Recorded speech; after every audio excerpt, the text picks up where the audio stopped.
that thing wasn't working very good. Right. At all. So then I had to find another one. We're recording, by the way. Oh. You're fine.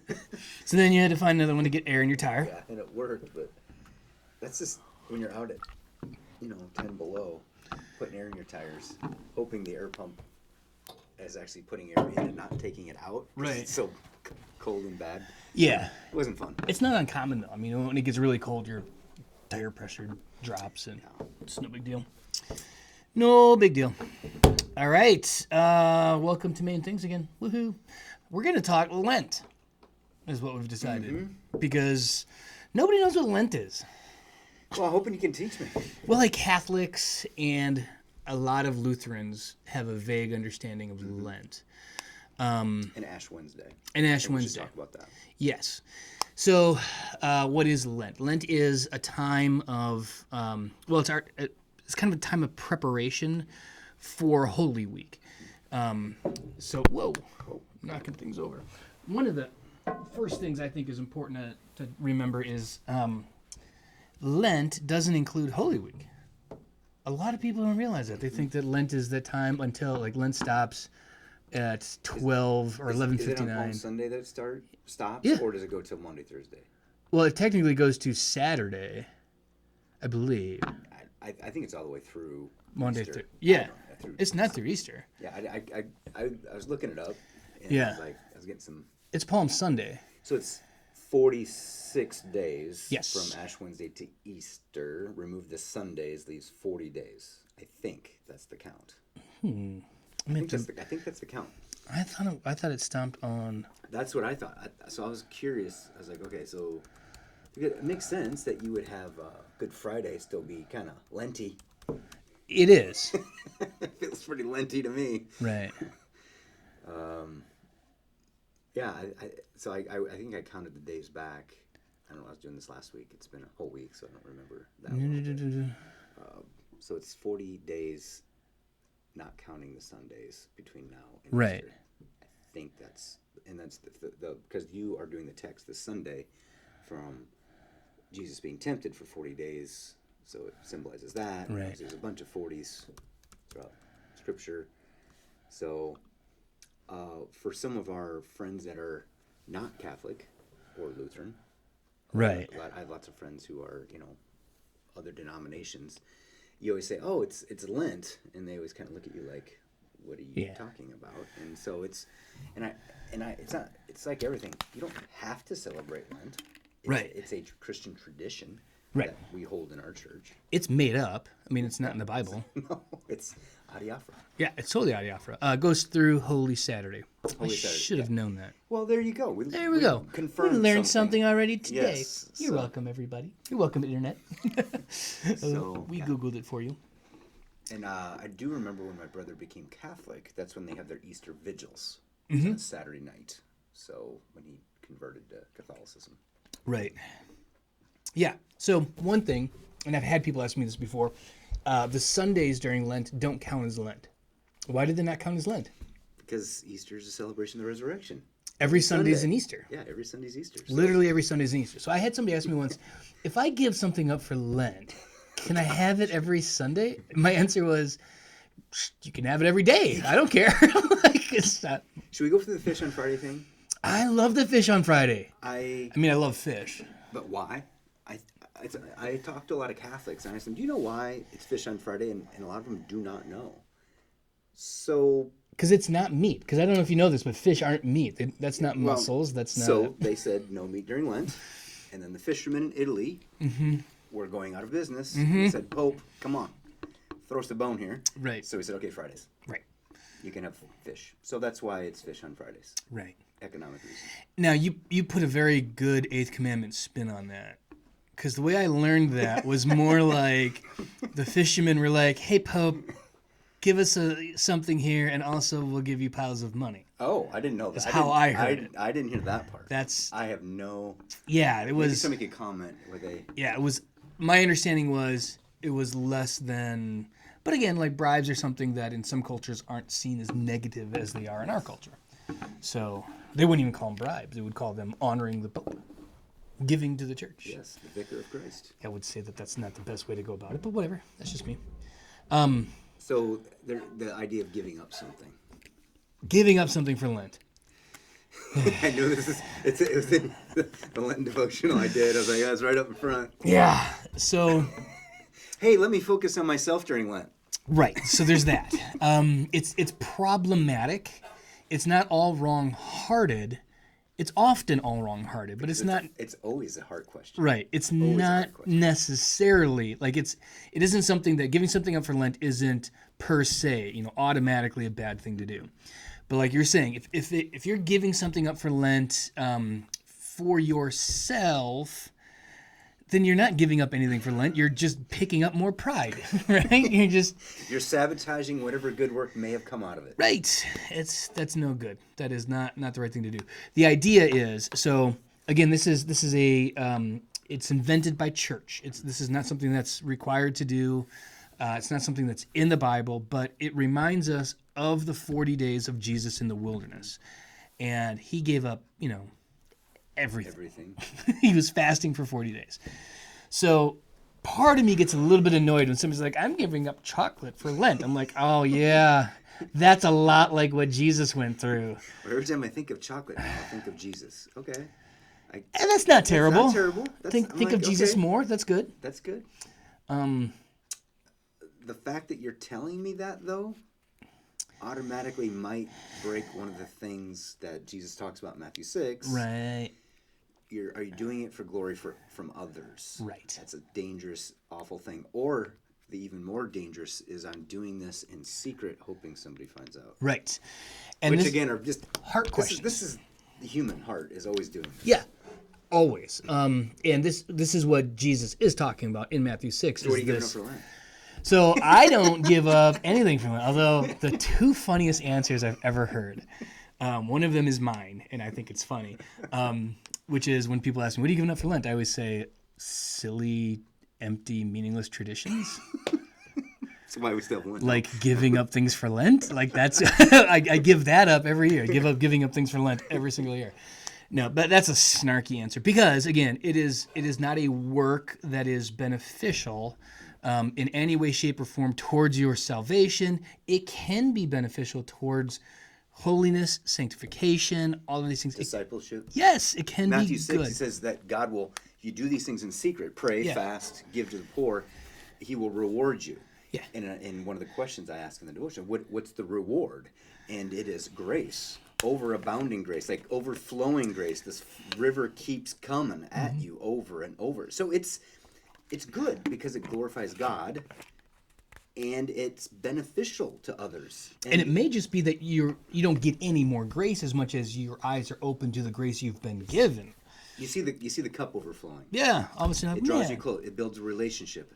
Jesus spent a lot of time alone with his Father.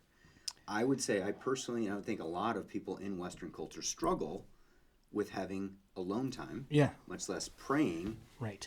So this is a good time to refocus that, make that a spiritual discipline. So I think spiritual disciplines are something what I've picked up for the last few years from being in this church is that you're advocating a spiritual discipline. Yes. What is that? Is it praying? Is it fasting? Yep. Is it giving? Is it focusing not on yourself, on others? And I think Lent is a good season for us to be intentional. Yes. And it's a useful thing to set up bookend boundaries of I'm doing this thing during this time. It motivates you a little bit to actually do the thing you said you want to do because you put a time frame to it. So I'm going to do it for this time. All I caution people, and I'm not saying you shouldn't give up chocolate for Lent. In fact, you should probably just give up chocolate because it's not very good for you. So if you're having chocolate... I have chocolate every meal. every lunch and dinner, I have to have it. Wow. Are you like 5? No, I grew up like that. I had chocolate cake after every meal growing up. I'm not kidding you. So apparently you grew up in like 1945 or something? I grew up in the agrarian culture. We would go to a milk farm. We would go get milk out of the bulk tank. Still whole milk. We'd have to skim the cream off the top. Pints and pints of souring cream in a refrigerator. My mom's like, what do we do with this? She's excellent at baking. So she made sour cream chocolate cakes at least twice a week. So I had chocolate cake after every meal, and my daughter's birthday, she brought one over. We got another double I'm not over it. I could eat it. I need something chocolate. I had chocolate before I came here. I need chocolate after every meal. It's so bad, but There is like you are simultaneously like 4 years older than how old are you again? 49. 49. Okay, so you're like 6 years and 60 years older than me. Which is when I go talk to, like, I'm visiting the shut-ins, and I go talk to these people who are in their 70s, 80s, and 90s. I'm like, I'm with you. I'm like, yes, I grew up on a farm like you, and I went to a small town, and I went to that little church, and I grew up in the same culture that they did. I say that all the time. Is once you drive out of Des Moines, you're actually driving backwards in time. That's where I grew up. It's rural Iowa. amazing. And I wouldn't trade it for the world. I love that about you. That's fun. I've lived in Iowa my whole life. Grew up here. Yes, I'm so Iowa. you are super Iowa. You are super duper Iowa. And you know like 2/3 of Iowans. Like there's a way to be like, yeah, I know somebody from. I know them. You get too. on the plane out of Des Moines or to Des Moines. You're at most 2 separations from knowing somebody. Yeah. Last time, missionaries. Sat next to them. Yep. Of course. So, give something up for Lent if you would like. Do not think that this is a way in which you are participating with the suffering of Jesus, because his suffering was my good way works, more. won't they benefit me? No, they do not. Don't they merit righteousness? And just don't be that much of a tool to think that like that's what Jesus was really craving in the wilderness was chocolate cake. He's like, man, we could really go for a pop. I would. You would. You probably given another 8 hours, you'd be like, man, I need some chocolate cake. It's been hours since I've had chocolate. Jeez. It's been probably I had when we did our little staycation.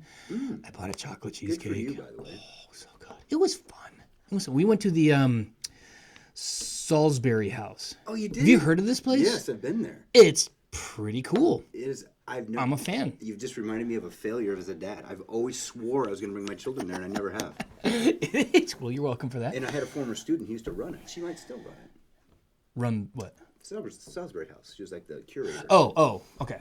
I went immediately to your distance running. No, that would be. That's a cool joint. $10 to go through it. Is that what it is? Yeah. I don't even remember. It's been so long. Yeah, it's cool. It was fun. Did they tell you the story behind it? We read everything there is to read. Isn't that funny? That face cream. Yeah. Gives you enough money, you can build a castle, import all the materials from Europe, and rebuild it in Des Moines, Iowa. Yeah. He invented basically foundation. Yeah, like oil of Olay precursor, right? Right. That's all it is. Yeah. It was liquid. Like he was the first one to do it liquid. And you know what he was by trade? A pharmacist. Oh, well. So like the guy who like now it'd be like, how weird would it be for the person who's got basically a doctorate or at least a master's degree in knowing what drugs will kill you and not kill you and all these things, like, and I also made some eyeliner and that's why I'm a billionaire. Because he was so rich. He was stupid rich. Yeah, he didn't know what to do with his money. Yeah. It is a cool place, though. Yeah. And it's creepy. It's a little Hey, creepy. did you see the suit of armor there? Yes. See how small it was? I know. It reminds you of how small people used to be. It's from like the Middle Ages. Yeah. And like the 5'2" guys, like the average, that's how big that suit of armor is. Mm-hmm. You're like, people were small. People were very small. Beautiful place. So we did that. We did other fun stuff, and I bought a chocolate cheesecake. Oh, so you did have some So chocolate. I have had chocolate recently, but it's been a while since before then. We have chocolate cheesecake as well in our fridge right now. No, good for you guys. Chocolate cake and chocolate cheesecake. I got 3 options and a bunch of candy bars. 4 options. You might need an intervention. You might have to talk to somebody. It's good. I'm not saying it isn't good. I want to make sure we're still. Yeah. I love it. Okay, so you're not participating with the suffering of Christ. Not close. Okay, his suffering was way more than that. And in fact, like, so there have been people historically, if you dig it up, who've worked hard to like do the suffering of Christ. Like people have crucified. You still see it in Latin America. Yes. Like they they nail people to crosses. I'm like, what are you doing? Yeah. I was watching Vikings, the TV show Vikings. Yeah. Eastern Orthodox, back in the Middle Ages. They're whipping them and beating them, and I'm like, whoa, don't think That's a huge misconception. And there is no benefit to that I can imagine. I mean, I could almost imagine a benefit to it. Luther did it. Before And then he discovered the gospel. stopped doing it. Yeah, because he discovered the gospel. So let's talk about if you're going to give something up. Here's what's useful to it. If you're going to give something up, like say pop or chocolate, something you really, really love, there is something about when you have that craving, you mentally sort of, in my head, it always seemed, it's like you've got the thing you're craving, let's say it's chocolate, and you've got the cross and the empty tomb. And I kind of take like a little, two needles and thread, and I pull those things together and I kind of tighten them up. So every time you crave it, then you think and consider about the cross and the empty tomb. And what you've really done is given yourself like a reminder. You could do the same thing by setting a reminder on your phone at every 2 hours. Remind me that Jesus loves me, died on a cross, and rose from the grave.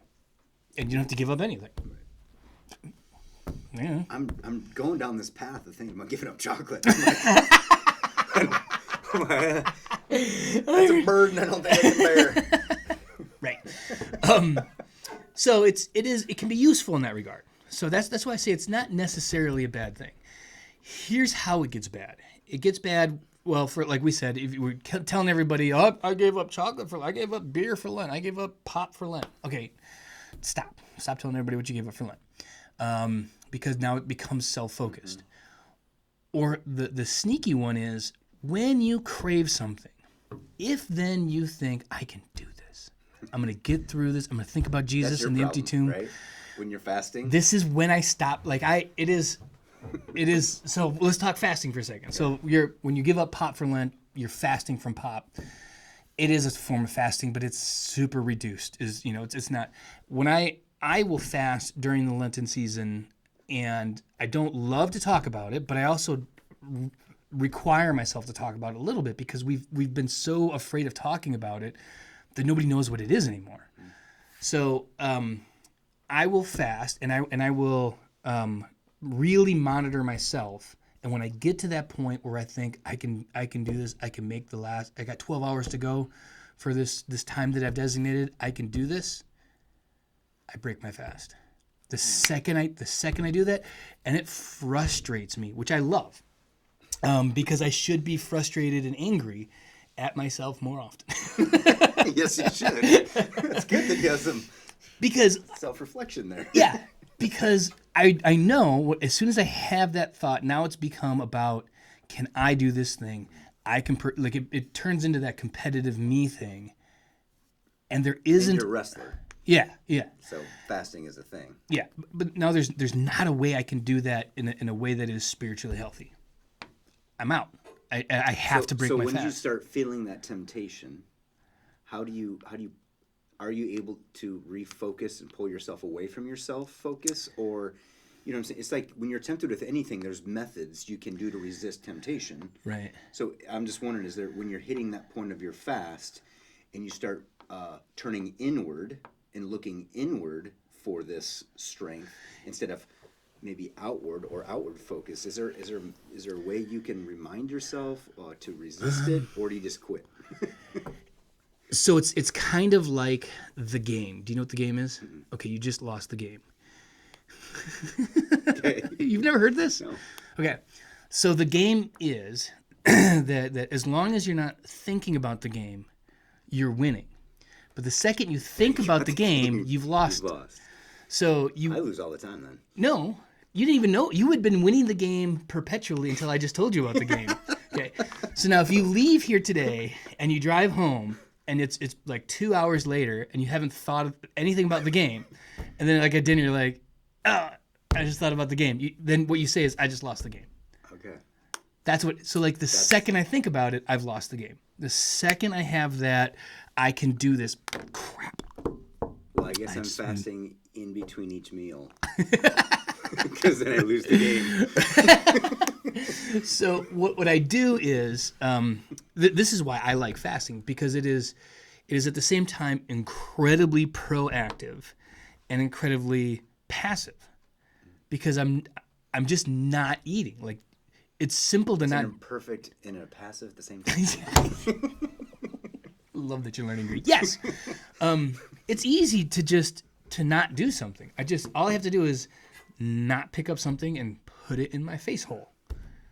That's it. Like, it's super easy to not do that. So it's incredibly passive, but it's also very active in that I have to be monitoring myself and constantly reminding myself what I'm doing. I am not in a competition with myself to fast a little bit longer. I am not working on my discipline. I am not the one who I am asking, I am seeking. I'm asking the Spirit to continue to give me the strength to do this, to keep me focused. So like it turns into a constant dialogue with God. Because that's really what it is. The second I stop doing that, I go, I can make it another 12. Crap. And then I eat a sandwich. Yeah. Then I have a sandwich. Well, I remember like last year, I'd say, do you want to go out for lunch or beer or something? And you'd be like, yeah, that's cool. And you wouldn't get any. And I'm like, oh, you fasting? You're like, yeah, it's okay. I'd lose the game instantly. I'm like, what? But what's nice about it is like you get to a level where it's very freeing. It's very I sit and I just feel unencumbered by a necessity to put food in my face. I wake up and I don't have to think about what's for lunch today. Am I going to pack a lunch? Am I going to meet Dan for lunch? Doesn't matter. Doesn't matter. I'm just going to go about your day. I'm just going to live today, and no food is going to go in my face hole, and that's fine. So, and then I'll headaches and pain. Yeah. Not, that would I'm kind of a puss. I am. Well, you are. Yeah. No, I'm not arguing that. And you're I'm a very golfer. old. You're I'm a golfer. I'm a golfer. I played basketball last night. And I was like, just please don't.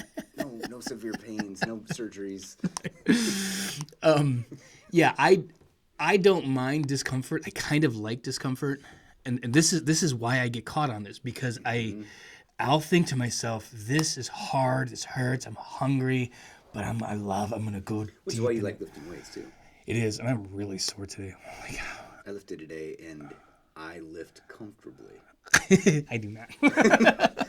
I stay within myself. I don't get my heart rate crazy high. I don't lift crazy weight. I just nice and easy, very enjoyable. Yeah. Makes it easier for me to do it again because I hold myself to, like, when we go to a class, let's say, all right, we're doing back squats today, and the trainer will say, I want you at 72% of your 1 rep max.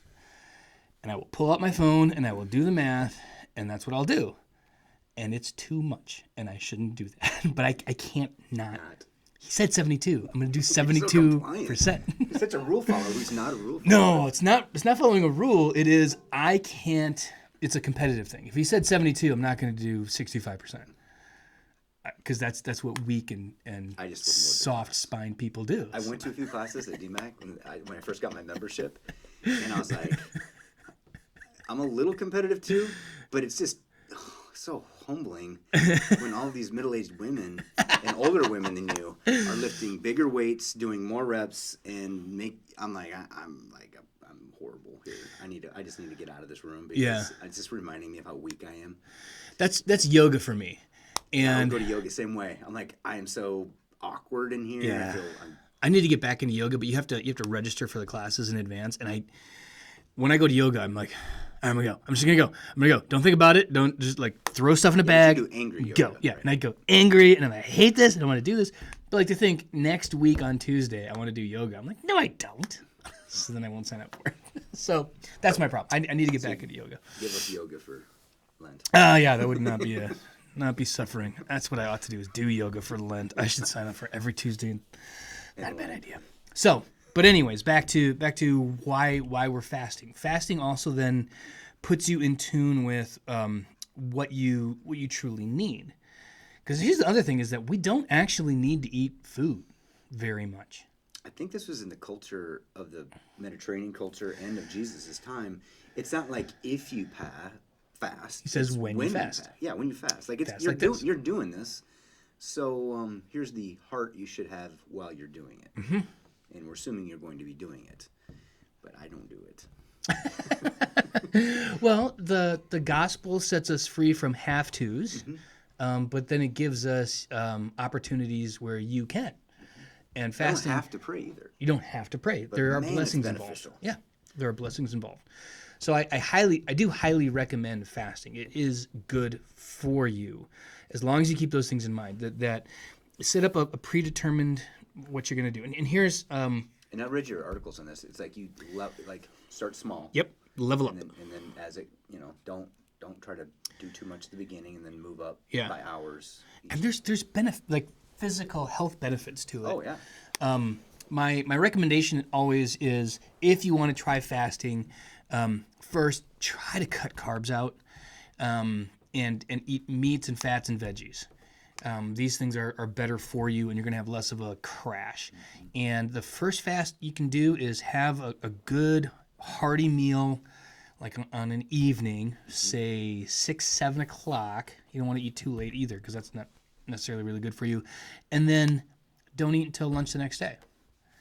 Normally we just call that intermittent fasting, and I do that probably 5 days out of the week for zero spiritual Are you benefit. working out in those mornings too? Oh, that would. My blood sugar was that low, and I went to work out. I'd probably just pass out. So there is no there's nothing spiritual about my fasting in that regard. It's just that I think that is a healthy thing for somebody to do. Give your digestive system a break, so it's not constantly doing something. It's good for you. My stomach's used to doing something all the time. I know, Dan. So then, and then the next That's how step. skinny I'd get. Yeah, right? No, you'll lose weight fasting, most likely. Probably.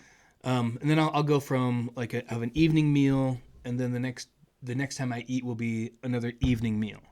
So that'll push me about 24 hours. But I'm sleeping a lot of that 24 hours. So again, it's a little bit of a cheat code, because you're essentially fasting from when you wake up. So if you get up at, a normal human gets up at 7 o'clock, right? 6:30, yeah. 6:30, 7 o'clock. You're fasting for 12 hours at the most if you're going to eat again at 6:30, 7 o'clock.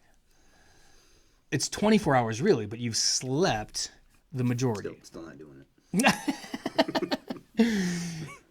Yeah, I don't know. I'm just, ugh. And then what I'll do is the next week I'll try and bookend that a little bit more.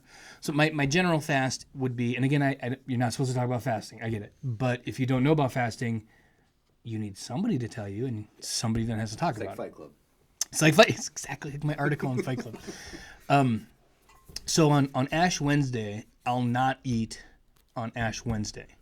I may have a good, not a snack, not a meal, but something to eat tonight. Ash Wednesday's tomorrow, by the way. That's where we're recording this. Fat Tuesday. So yeah, and that's where Fat Tuesday comes from. That's where the name Fat Tuesday comes from. That's what Mardi Gras is Fat Tuesday. It's the let's eat everything because we can't eat anything for Lent, and then it just turned into drunken naked people, I guess. Total debauchery. Yeah, I don't know. It's a weird one. Sure makes me think of Jesus. Right. When I think of Mardi Gras, I think of Yeah. hurricanes and Yeah. a parade and scantily clothed and We're not clothed. or not clothed or And there are, in Michigan, you eat punchkis, which are jelly donuts. And if anybody in Michigan's watching this, they're going to be like, they are not jelly donuts. They're punchkis. They're completely different. They're Polish, and it's a jelly donut. I live there. is it covered like the? It's a jelly Because donut. my mom would make kolaches, which is fruit filled around pastry. No, That's Czech, but yeah. I just wanted the German version of a kolache. No, it is just a jelly-filled donut. Oh, They will swear it's not, but it it is. is. And if I I love gave, jelly donuts. yeah, if I went to the store and bought a jelly donut, it's like, I got you a punchki, they'd eat it and they'd be like, this is a great punchki, and I'd be like, that's a jelly donut. That is such a weird name. And it's spelled not like that. It's spelled like Pulzcki. Too many vowels in a word. Yeah, it's spelled like a Polak spells it because it's Polish.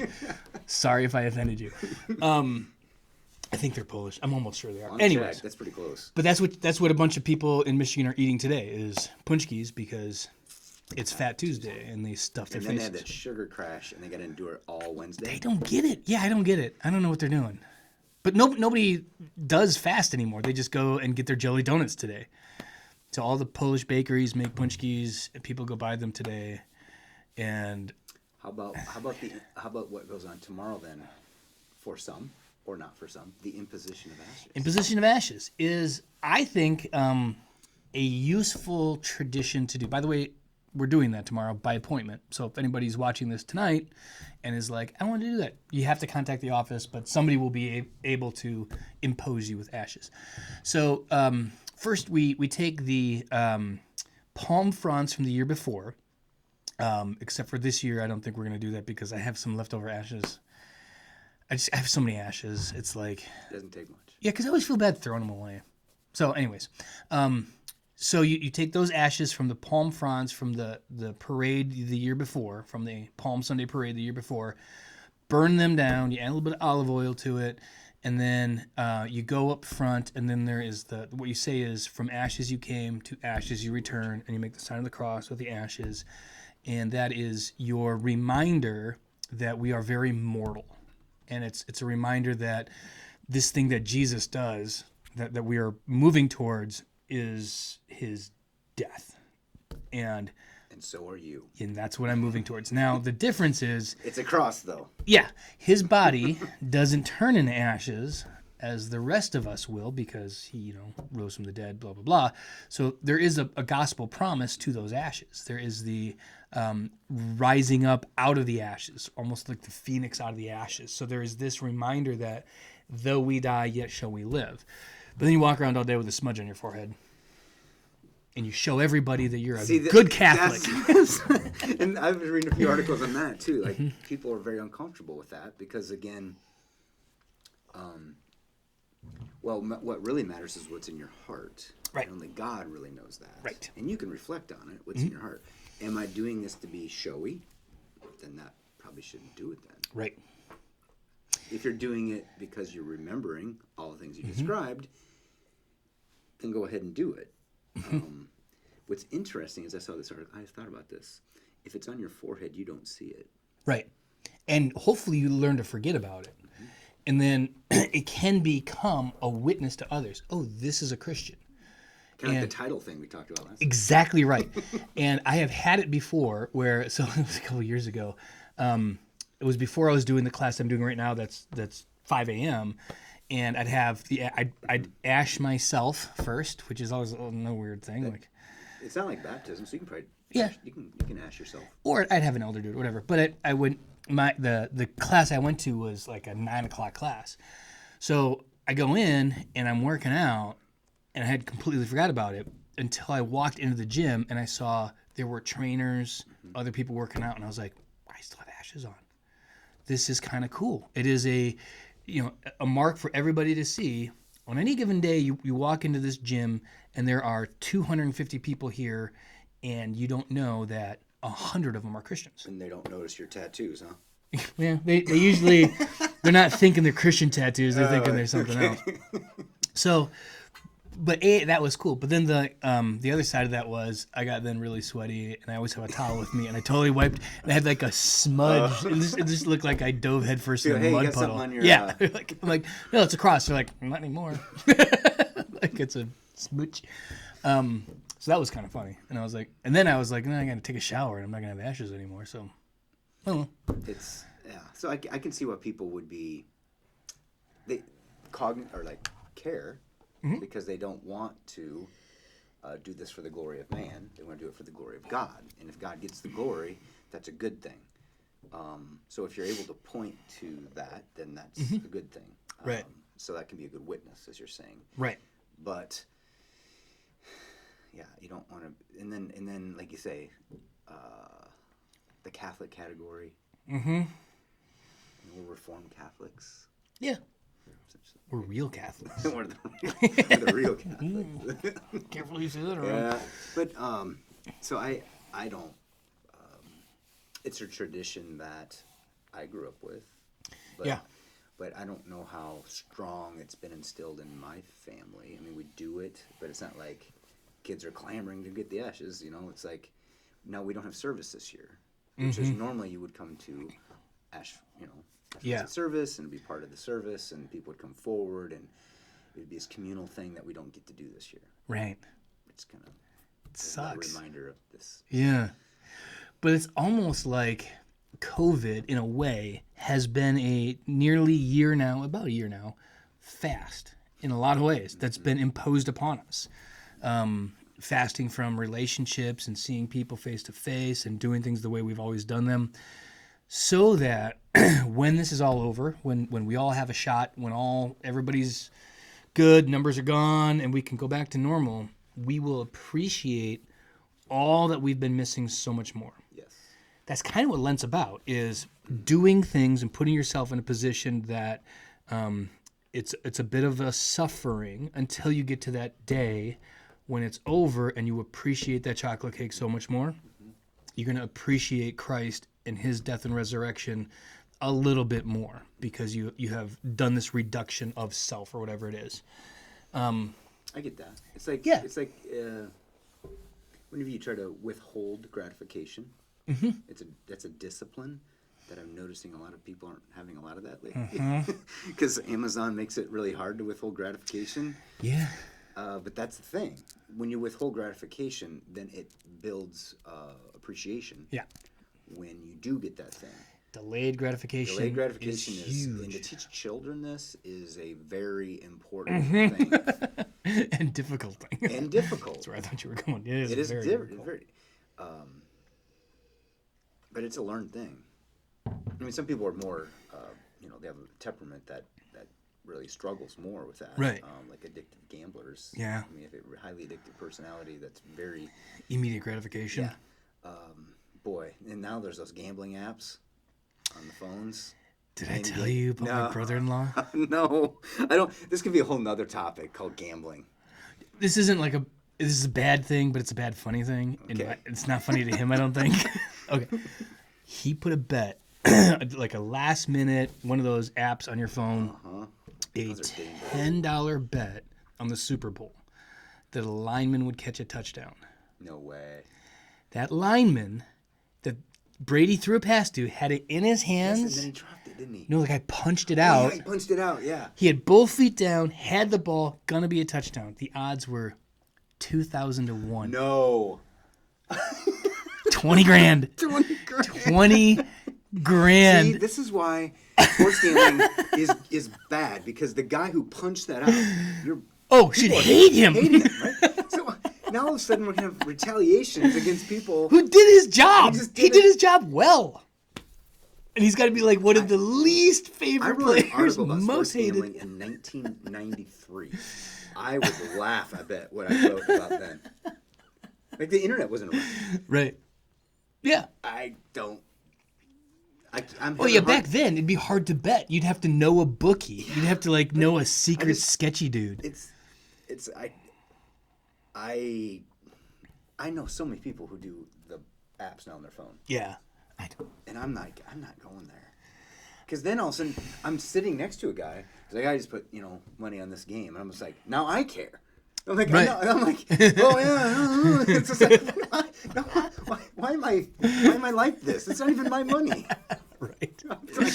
I just go into a weird fan all of a sudden. A game I don't even care about. 20 grand. 20 grand though. That would have been. Whoa. Is that the streaker guy? Yeah. Yeah. That was a good gamble. That's a great gamble. I mean, that's great. Anyways, back to Lent. So yes, it's a good thing to pick up a discipline, to give something up for Lent. As long as you keep your heart right, that's a good thing, because it's preparation for Easter, and it's useful. Like one of my favorite illustrations that I've ever had of the gospel, Dan Pavla. One of my favorite professors in undergrad. He wasn't at the seminary. He could easily have been a sem professor. Anyways, he, of course, asked for a volunteer, and I was like, oh, I'm an idiot. So he sat me down, and he like a big bowl of delicious chips. And he was like, have at her. Eat as many as you can, as fast as you can. And I'm just like, yes, that's great. I'm just shoveling chips in my mouth. Oh. Yeah, and pretty soon I'm getting a little dry, a little salty. and he pulls out like out of a chest cooler, cold can of Pepsi. And he was like, wouldn't this be nice? I was like, that'd be really nice right now. And he goes, 10 minutes ago, if I'd have asked you if you wanted Pepsi, you might have said, sure, that'd be okay. I'd like one. That'd be nice. Now, I'm like, I desperately want that because I'm so dry. And he goes, that is essentially one of the functions of the law is then to help you appreciate the gift of the gospel. Yes. Without the law, the gospel becomes Yeah. kind of bland. So Lent is like this. It's just sad to say, but it does. Oh yeah, yeah. If you don't know you need to be rescued, and then somebody says I can rescue you, you're like, from what? I'm all good. Yeah. I'm all good. What are you talking about? Right. This is. So on Wednesdays we're going through Romans, and this is like Romans 4, 5, and 6. Is as the law compounds and builds and creates more, like a bigger mountain of sin, is what I've been saying. Yeah, and then what we see is grace is bigger. Yeah. So you start to go, man, The grace debt is gets erased. Yeah. But I need to realize I had this huge debt. Right. If you're like, yeah, my debt's like 10 grand and like some guy paid off 10 grand, you're like, that's really nice. What if your debt was like $10 billion? You'd be like, well, that guy's way better. I'm never going to get that taken care of. And Right. There you go. We're so human. Turns out most humans are. So Lent can be this time when it's like that salt that you've been consuming, that it causes you to thirst and to hunger for righteousness. I've told you the biggest mistake I've ever made in ministry, right? I'm sure there's many. No, this is the biggest one, and it's bad for several reasons. But I told the people of Living Faith we would fast from taking communion during Lent, and then have because communion fell on Easter Sunday. Okay. I think I don't know. Two reasons this was bad. Number one, like a lot of the church, most of the church was like, I hate this, I want communion. Which put me in this weird position of being like, but I said we were going to do this. And now, like, am I withholding communion from somebody who, A, is longing for it, has all of the right instruction and belief and They desire? had prepared themselves. And I'm like, no, for no good reason. That's bad. Yeah, it was bad. You're bad. It was bad. It was a super... And I have told everybody that was a mistake, not doing it again. What I tried to do is instead of withhold, be like, can you work to fast a little bit longer? I'm not going to say no. I'm not saying no. I'm going to guilt you into saying no. Kind of. No bueno. You're bad. That was a bad one. That's bad. It was early. It was like my second year here, so that's like 7 years in the ministry, which is still pretty early for anybody. But Nobody remembers, right? no, there's a few. There's a few who remind me, well, every Lent.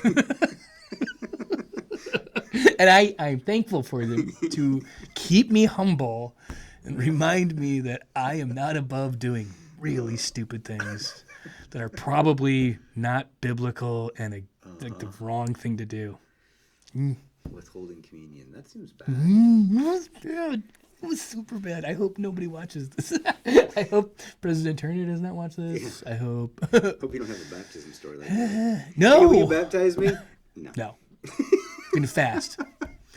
Well, so they used to do that kind of. Like, baptisms were all on Easter. Yes.